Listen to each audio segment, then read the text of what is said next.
Hey, welcome to Butcher Bay Rejects. I'm Mark. I'm Greg. What's up, nerds? How you doing, bud? How you doing?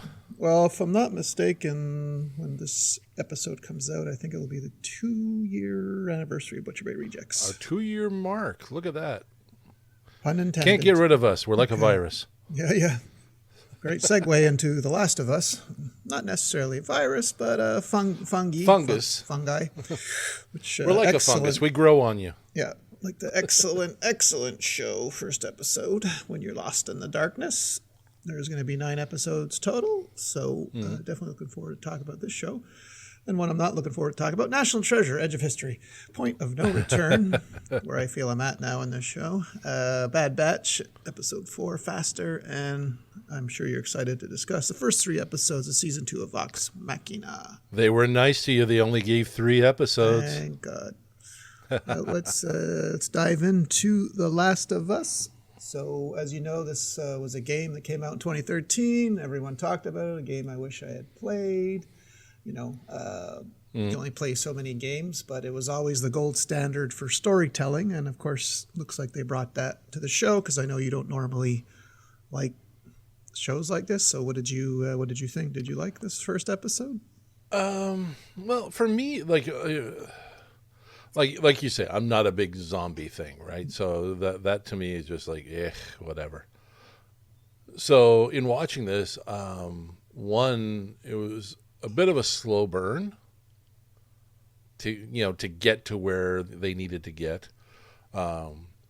Super harsh, his daughter getting shot, because I'm not familiar with the game, so I'm coming at this from a purely spectator perspective of the show, without any game knowledge. And so yeah, I mean, daughter getting shot, that'll fuck you up big time, right?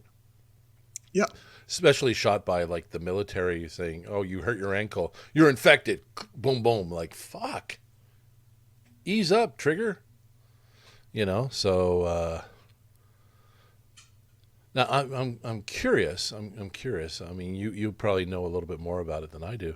Does he have any sort of military background, or is he just actually tough as nails? Yeah, I don't know. I don't know, because he was working on a oil rig or something, right? And something in construction, right? Well, he was doing construction. Construction. Yeah, I don't know, unless because almost let's see, he's he has his birthday. He's 36 when the episode opens. So in 2023, right, that'll put him at 56. So I think that those 20 years, I guess he got hardened like everyone else in a post-apocalyptic, which is still going on. But that's my guess. He just hardened by because I'm sure we're getting. Like when he goes to look for his brother, the radio guy warns him, there's worse than the dead out here. It's the reavers and the slavers. So I'm sure you got your cannibals and, so right. It's kind of just like Walking Dead. It's, it's not the zombies you have to fear. It's the people that are still around after 20 years are really hardened, like they're the killers of the killers, right? Anyone left. Right. Exactly. Well, like I said, it was slow getting to where it needed to go. I mean, obviously, the acting was great. I love the girl. Fuck, was she good? She stole every scene she was in Game of Thrones. She played, Lyanna Mormont. She was like that little she girl. Was stealing them in this here. Oh yeah, no, she's excellent. Like, so I'm glad that we have 2 Game of Thrones alums here. Got the Red Viper Dorn and Lyanna Mormont, and had great chemistry, and so now you can see that she's probably going to be the adoptive daughter or the daughter that he lost. That's kind of why I had the idea. I didn't know about it, but I kind of had the feeling his daughter was just this bad feeling, because since in the game that relationship between them was so close, I thought, oh no, they're going to kill his daughter. I'm like, oh boy. And also, like, you add in Anna Torv, who I remember her from Fringe. Yeah. Tough lady. Badass, big time badass. So so far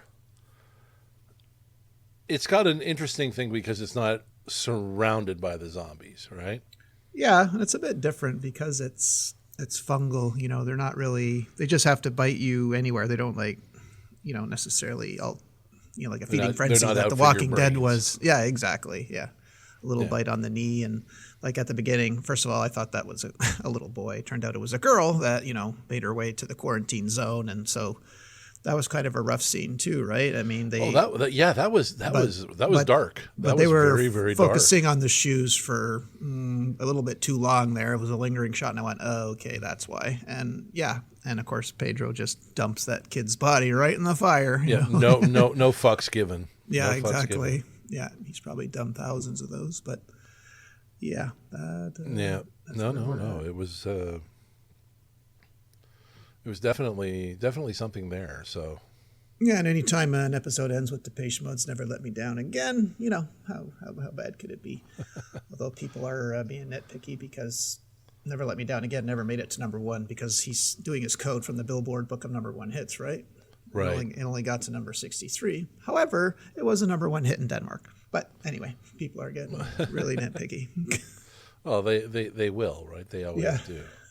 But I mean, no, I mean there's a lot of darkness in this and so on. But I mean, no, I think there's gonna be some interesting. Yeah, it's the second most watched show after House of Dragon. So House of Dragon got like 4.8 million. This got 4.7. So, second season is, they haven't announced it, but it seems pretty clear to me. Yeah, no, I agree. I agree wholeheartedly. Are you going to keep No, watching? yeah. No. I'm curious. I mean, this is like an iconic video game, so I'm trying to like, okay, well, I'm gonna see if this can go further. And they were, I didn't play the game, but I could just almost tell what shots, because they did emulate some shots from the game. Like I thought when Pedro Pascal, Joel takes the nap and wakes up on the couch and the camera's above him and there's the dust from the sun, and I don't know, to me that looked like that must have been one of the shots because it looked just like a video game shot. Yeah. Well, I like the fact that they did the science behind it, right? Where you Yeah. had the 1968 whatchamacallit, the talk show there. Yeah, they're that interviewing. was kind of prescient like in today's time, right? Because Yeah, but then when he starts talking about a fungus and there's no fight against a fungus, and I'm like, well, now they have antifungals. yeah, At least I'm hoping. yeah. I mean, well, yeah, he was saying the scientists talking about we should start worrying about a global pandemic because this is being accelerated by international travel patterns that have made distance and borders irrelevant. Sound familiar to you? Yeah, It's kind of how we got our pandemic. But a little bit. Yeah. brain So I controlling mean, fungi. well, it's it's again, it's one of those things that we don't know, don't understand, don't quite get, and next thing you know, it's like, oops, shit's hitting the fan. Yep. So yeah, no, I'm curious to keep watching and keep listening. All right, let's move on to National Treasure. Point of No Return. Looks like what's her name? Whose father? Well, I guess we all thought he was dead, right? Yeah, Been rotting away in a jail cell. Daddy's in jail. Mama didn't say nothing. Yeah. Yikes. Okay. Good thing she's not around for that awkward family reunion. But Yeah, well, I didn't see that coming. I don't know if you did, but I didn't. no, I didn't see that coming at all. That's like that's serious. So how long's he been in Oh. there? 20 years? Something like that? Something like that. Well, no, not she's 20. 20, Was no? How old is she? Well, is she Oh, 20? at least 20. Like it's more than 10. So I thought less than 30. So I think it's about roughly 20 that, Yeah, that he's in yeah, there. yeah. Just looks up. Yesita, it's me, Papa. Like, the fuck are you doing? Talk about Yeah. like a total Yeah. mind fuck. Yeah, guy that's pretending to be her father when that killed her father in her head. Like man, that's uncalled for. Okay. Yeah, it's tough to switch gears out of that one. You know what I mean? Like, Dad, fuck, Dad. But he doesn't waste much time when he tells him, you still got to find that last relic. You got to find it.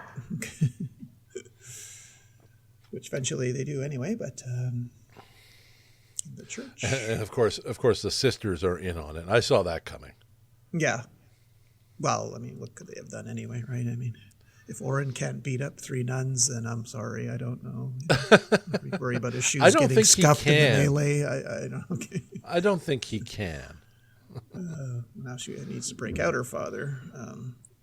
So this is going to be interesting how the Scooby-Doo gang pulls this. The Scooby gang breaking out a federale prison. Yeah, you don't want to spit in the wrong direction. I mean, you're walking in certain parts of Mexico. They could detain you, and you'll never be seen again. So yeah, I'm really curious to see how they pull this off. Okay. What's her name in a laptop? Okay. Yeah. Well, as I said, it was funny in parallel. I just rewatched the remake of the A-Team.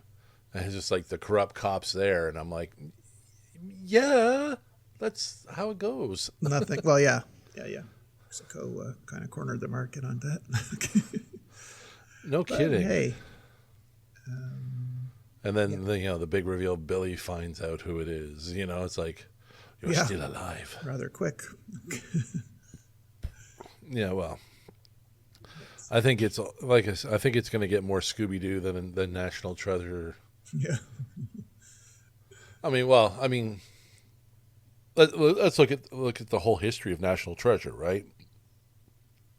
Doing the impossible, getting impossible things, especially like National Treasure 2. They broke into Buckingham Palace. They broke into the White House. They kidnapped the president. It's like, okay, you're doing what, terrorist countries have been wanting to do for the longest time, but couldn't. Yep. You're doing what they say can't be done. Down. Yeah. Okay. Yeah, exactly. So, well, I guess it's kind of more believable when adults can do it rather than the Scooby-Doo gang, but hey. Yeah, okay. Exactly. So it's like, okay, she's going to outsmart this. They're going to break into Graceland. They're going to, like all those things. So the next tick off that list is break daddy out of the federale prison. Yeah. And, we saw daddy at the beginning, right? And I'm wondering, okay, did this guy not work out in prison? Because you really don't have anything else to do. Yeah. It's the one guy who didn't read or work he out. Chubbed up. Yeah. What, they feeding him high-end burritos or what? Hey, Stallone went 25 years in his show, and you couldn't even, he came out jacked as hell. No shit. I figure anybody that goes to prison, you got nothing else to do, you're going to train. Yeah. So if I ever went into prison, I'm coming out looking like The Rock. That's right. All you got is time to do push-ups in your cell. Okay. No kidding. Push-ups, pull-ups, you name it. Crunches. Come on. As long as I don't get violated in the showers. Yeah, well, that's the worst part, right? Okay. The old Norm Macdonald routine, Yeah. I think the worst part about prison is the anal rape. But of course, they don't tell you that when they're sentencing you. Yeah, the old backside surprise. Anyway. All right. Yeah. We've move on. We've beat that rock enough. Yeah.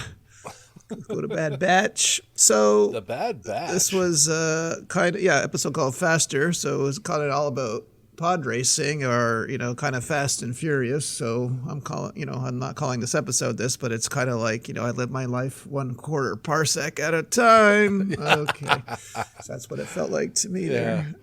That's just it. It was like episode 1 meets the Fast and the Furious. It was funny finally seeing a droid that's just a total douchebag rather than this prim and proper. So I was all for Teo. Teo's the artist. Talking about himself in the third person. When do droids do this? So I love that. All for that guy. Okay. Yeah. He was right out of Talladega Nights. This robot. And Big Ernie Hudson as the big bad. Was that Ernie Hudson? That was Ernie Hudson. Really? His voice sounded deep. I wonder if they ran it through something, because I thought it was a No, different no, actor I he had in go mind. he I pegged that voice right off the bat. I was like, oh no, that's Ernie Hudson. Double checked it, and I was like, oh, Yeah. smooth, deep voice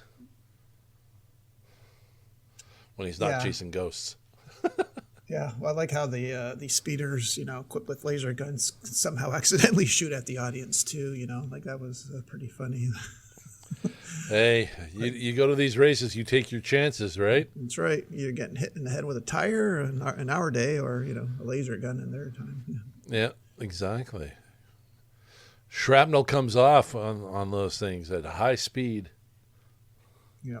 So Teo goes out, and then Tech, who Teo consistently doubted, so took some calculated risks. He ditched his speeder's weapons and put all the energy on the shields to gain speed. Well, Tech is a tactician, right? So, you want him to be working out all those details and doing all that. So it's like, all right. Yeah. And of course, he's going to take that left tunnel, right? At the end of the track. Oh, yeah. Oh, yeah. We knew that. And Aurora just making the deals, right? Yeah. She's getting ballsy. Well, do you think Sid, eventually is going to betray Clone Force 99? I mean, seems to be heading that way, right? Like, because she got warned from, the Ernie Hudson guy, and seems... Well, yeah. I mean, person like that's got connections and is going to know who's doing what for whom, right? Mm-hmm. And if they find out, oh, hey, we got a little girl here working with mercenaries, and there's a bounty out for, you know what I mean? So it's like, there's going to be repercussions. Yeah. Although according to the Empire, 99 is dead. That's the official report, right? So they don't have to. So they don't have to show that they screwed it up. So who knows? Who knows what that meant? I like at the start of the episode, Omega and Wrecker playing hollow chess. So it was nice to see an animated replica of like Phil Tippett's, stop motion figures. So that was pretty cool. Yeah. I got you. Doink, doink, doink. Ricka. No, it was all good. No, the Bad Batch is always fun. I'm looking forward to seeing them cross over to other things too. Well, I can't wait for the live action to start. Oh, live action would be just rocking. Dave's thinking of it. Oh yeah, for sure. All right, well, take us to Vox Machina. Take it away, sir. Oh, you know what? They just keep getting better, and I have to say, those first opening scenes rocked. Yeah, talk about devastation. These dragons aren't messing around. And I mean, how gorgeous was the animation and how they portrayed the dragon's energy. Yeah, didn't one of them look like a kaiju from Pacific Rim to you? With that, a little bit. The one with the freeze breath. Yeah, that's not. Yeah, the chroma conclave, as I think they're called. Yeah. But even still, like you look at the one that blows acid. He's got acid flying off of his wings like sweat. Yeah. Like he's flying and just kind of like raining acid. Like, how smart is that? Yeah. To come up with that sort of, everybody, dragon, usually you breathe the shit out, right? Yeah. And now it's like, no, we got acid and we got freeze and we got like poisonous gas. Yeah. Oh my God. And it's like Taldori fell in like 15 minutes.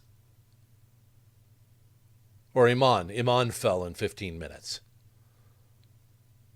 Wasn't expecting that. Nobody was. It's like, oh my God, they just destroyed the whole town. Like, they Game of Thrones it. They just killed everybody. Yeah, they didn't need 4 Khaleesi's riding their backs either. No. I mean, the Sovereign got caught outside the bubble. He's gone.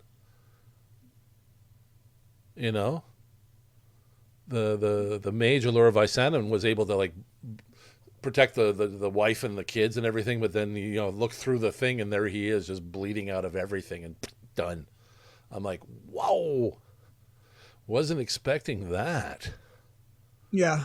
Then they take a portal, go to Vasselheim. Vasselheim kind of doesn't want anything to do with them, and I like that. I like that they had. Well, first of all, they like that they gave a little bit more to for Gilmore to do, so just flirting with Vax, right?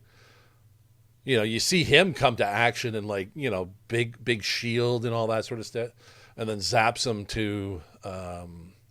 Then once they get to his place after it gets totaled, he zaps them back to their keep, and then dragons track them down to their keep with all the stragglers trying to get there, and then off to Whitestone. Yeah, and I like the that Slayer's take. The bar there where they meet Zara, the Sphinx. Yeah, once they get to Vasselheim. Yeah. And Cash, voiced by Will Friedle, Mr. Batman Beyond. Yeah. Well, interestingly, Ashley Johnson is her name that plays Pike, I think. Mm-hmm. I forgot to mention in the Last of Us, actually only one actor from the game is in the show, and that's the head of the Fireflies. Because I read an article, the showrunner can't use Ashley Johnson because she's 30. She can't play a teenager. You know what I mean? But he is gonna give them roles, including the guy that originally voiced Joel in the show. But that's the only reason why. She's can't play a teenage girl at 30. Not many people can. So she can voice it. She just can't. But look they will. Yeah, they will be given roles. He said in the show. Yeah, I heard that. I heard that. Okay. So I remember seeing them on the red carpet for Last of Us for the premiere. There was a whole thing. What's the Sphinx name? Osisa or Osisa? I don't know how you pronounce it. Okay. Oh, the Sphinx. Yeah, that was cool looking. That thing. Oh, everything about it was cool. Like they really they played up a lot more the characterizations, right? Especially with Vax and Vex. A little bit more of their past and a little bit more of their interactions. We come to realize that it's really Vax that doesn't want to be left alone, so he's always looking for his sister. Yeah. Right? And and then you see they got history with the take. Yeah. And a little flirting between Cash and Keyleth, which is supposed to bug Vax, but they haven't gotten to that yet. I like the storyline with Grog's cursed sword there, Craven Edge. Oh, he seems Craven to be taking him over at times. Yeah, well, you saw that one of those last scenes where he's just looking straight at the camera after he kills one of the fellas. He's just like, yeah. It's like, oh, that looks deadly. Then he gets his head handed to him when he goes at the arena, in the arena place there. Earthbreaker Groon or whatever. Yeah, challenges him to a fight. Yeah, he looked like a Street Fighter character. Yeah, he did. Yeah. It's like, okay. Look like the black version of Jin Kazama. Yeah, exactly. So, just all sorts of things happening. And then, once they get set on this path, I've got a beard. Wow, that's a really, I've got a beard. Got a beard, and Scanlan's got a broom, and I don't know what the hell it does. I mean, well, the broom's going to come in the clutch. Okay. Well, it's one of those look like it's last one picked, but it ends up being the most powerful, vessel. So why was the first season, Scanlan's hand? This one felt like Scanlan's foot. Like what happened to the hand? It's just a foot now coming out. What's going on? Is it just changed every season? I think he's just kind of playing around with it. Oh, okay. Well, you had Scanlan's ass in the beginning. Good thing these titties were here. I love the fact that there's no filter on these characters. Like it's full on swearing, full on, sexual innuendo. Vasselheim vagina sign. You know, I think that's what makes a lot of these what makes this show great, right? You could just imagine them talking around the D&D table, and you know, like we would, you know, we were going to make off-color jokes and all sorts of, and all this is getting filtered into the show. You know what I mean? Yeah. Well, I read that in Critical Role, that I think the Dungeon Master, Matt Mercer, Yeah. apparently he uses a custom tweak. He tweaked the D&D rules to add the possibility of failure to what would be stakes-free death. So, but that seems to have gone out the window this season. Like, I'm wondering how are they even going to? I mean, they just got their asses handed to them, like you said. So I don't, I don't see how they prevail. But I guess they do right at the end. But Yeah. Well, I mean, you know, if we go right to the end, when we see Vex get hammered by the Raven Queen's curse. Yeah. You know, and you know, spoilers. It's Vax that ends up being the Raven Queen, wears the Raven Queen vestal, the armor. So, knowing this, I'm wondering, okay, they're gonna turn it around in the next episode, or I mean the Matron of Raven's armor. Yeah. Okay. Yeah. Well, he keeps seeing her, right? Yeah. So he keeps seeing her and the Ravens and whatnot. So obviously, he's the one that's supposed to be wearing the armor. So he's the next Pervon. Okay. Yeah. Oh yeah, Pervon. Yeah. Pervon. What's his last Giggling, name? Yeah. Pedophile. No. I think we're in. Like, I've been watching a lot of the interviews with the cast on the second season and stuff like that, and it's just like, oh, there's so much more. Like one, they were doing a screening, and everybody was like they asked Laura Bailey, who plays Vex, what do you see coming up? He says, I'm dead. I'm out, just to fuck with the crowd. But no. Yeah, it seems this season they still don't know what to do with Trinket. Like, I keep waiting for this, golden compass looking bear to do something. So I don't know. Well, no, he got into it in the last episode. He ripped off a couple of heads. He saved Pike. I must have missed that part because. Oh yeah, no. When Pike was trying to get out of the water, and then one of those fish guys came up, and then all of a sudden he just gets hammered by Trinket. Okay. Trinket's head comes up and just blood pouring out of his mouth, and I'm like, all right, Trinket, and then pops her out of the water onto his back and just starts ripping apart fishmen. And then, like, when they killed the mage there, mm-hmm. and Vex goes, "Oh, yours, Trinket." She's like, "Yes, that's true. There's no accounting for bad fish." Yeah. Gotta feed him something, I guess, right? Yeah. So, no, it's that.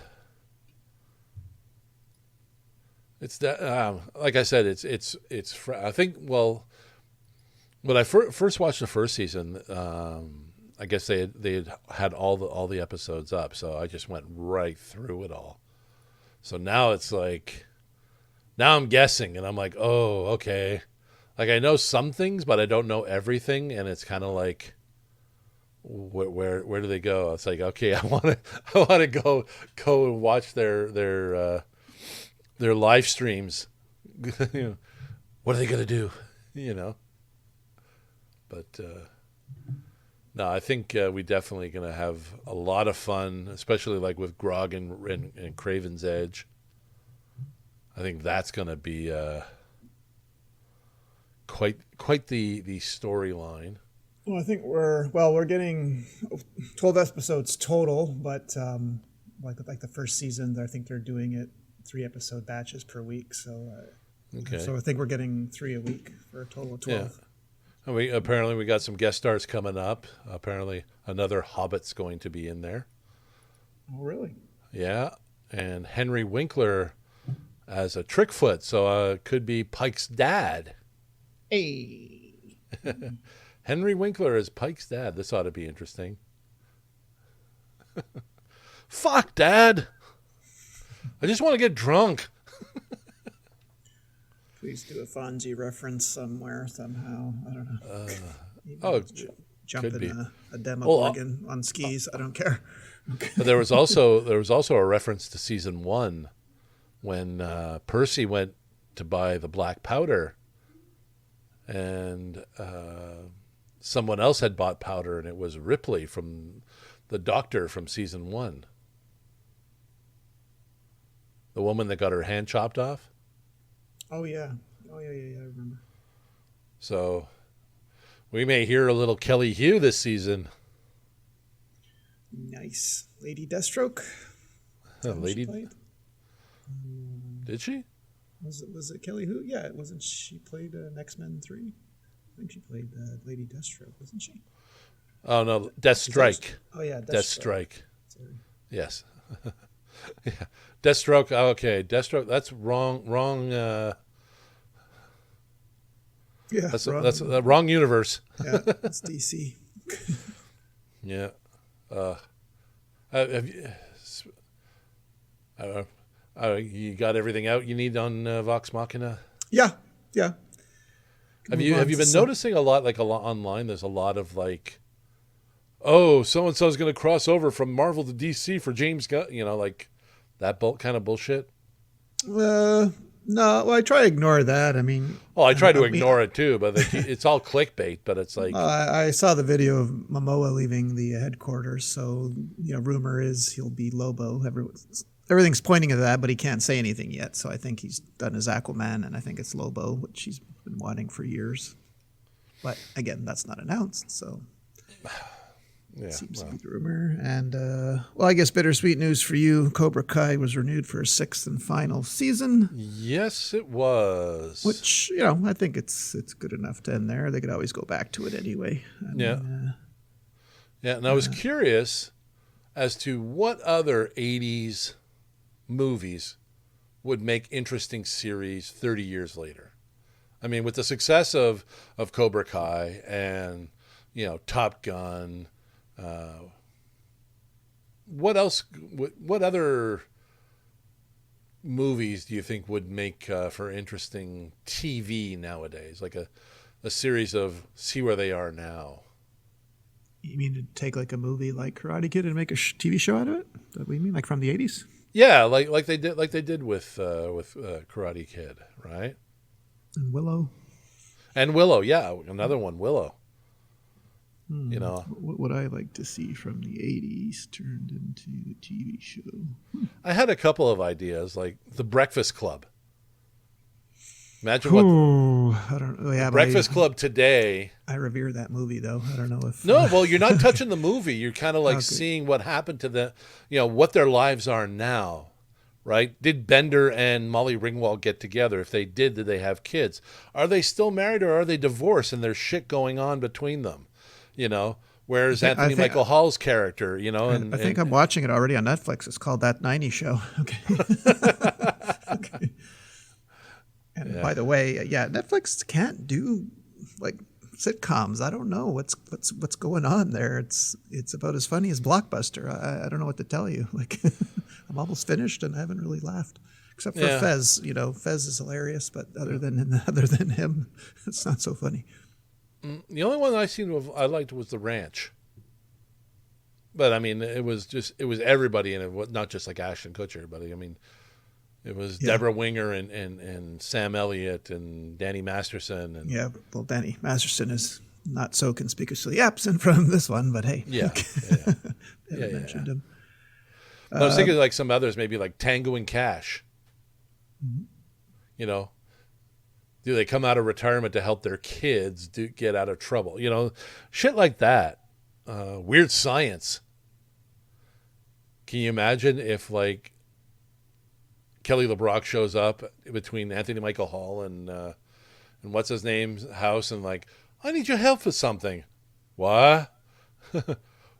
Lisa, what are you doing here? I thought you took off, like, you know, or even Footloose. You know, Jump. how's the dancing now? You Jump know what I mean? back. Get it?